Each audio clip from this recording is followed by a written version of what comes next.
The Almost Perfect Murder by Hulbert Footner. A case book of Madame Storey. Madame Storey is perhaps the most celebrated woman detective in fiction. Her detective ability is aided to some extent by feminine intuition, but she achieves results, amazingly successful results, for the problems here elucidated certainly proved baffling enough to the police. 5 different stories that you will like. You will find this book on Amazon. Here is an extract, escape from Webster Hall. We 4 women were shown into a dressing room on the first floor of the mansion to tidy up after our strenuous escape from Webster Hall. Naturally, Madame Storey and I did not unmask in the presence of the others. Those 2, masked also, would not approach within a yard of each other. Suspicion divided us all.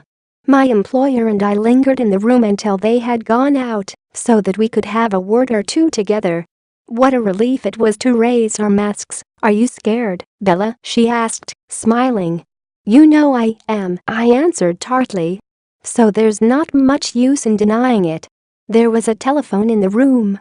She took down the receiver and listened. "Dead," she told me, hanging up again. "Where do you suppose Kreider is?" I asked nervously. "Heaven knows," she said. "I couldn't foresee any such outcome as this, and he has no instructions to cover it. The poor fellow will be wild with anxiety. We may solve our case through this accident," she went on thoughtfully, "but it's risky. Oh, what does a jewel robbery matter beside a murder?" I said, shuddering. "It's all part of the same thing," she said gravely. I stared. "Do you know where we are?" I asked. She shook her head. "I thought I knew most of the great houses in New York, but I've never been in this one. There can't be many of the type left. It's on 5th Avenue, I should say, and probably it's somewhere in the 60s. We'll dope it out before we leave." "Ha!" she cried, suddenly pointing to the telephone instrument. "There's our clue. The telephone number is Buckingham 4 to 3773. But you can't go through the telephone book looking for that number." I objected. "I won't have to," she said, tapping the directory. It had been slipped inside an elaborately tooled leather cover which bore a big V on the front. "Undoubtedly the family initial," she said. The social register lay beside the telephone book, and me. Storey picked up the blue volume as affording a narrower field for her search.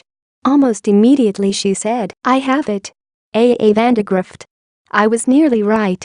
This house is on Madison instead of 5th, and behind St. Patrick's Cathedral. We have often passed it. "What does Vandegrift do?" I asked. "Do," she said, smiling.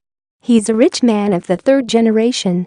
He sits in a window of the Union Club during the rare periods when he favors New York with his visits and complains that times are not what they were." "It's too bad the social register doesn't give the butlers names too," I suggested. "I know it now. Without that," she said. "Kreider told me that the president of the Butlers Association was the Vandegrift's butler. His name is Alfred Denby. That identifies Mr. Punch. We are making headway, my dear. We'd better go out, or they'll be getting suspicious," I said, nervously. "Just one moment. Mr. Punch, I take it, is preparing to hold a sort of hearing. I want you to testify against Abdullah. But I don't know anything against him." "Then make something up. You'll see why later. And don't mind if I get you all tangled up on cross-examination. I don't want them to suspect we're working together." We adjusted our masks and left the room. You're welcome at Luca-Sproducts. You will find The Almost Perfect Murder by Hulbert Footner on Amazon.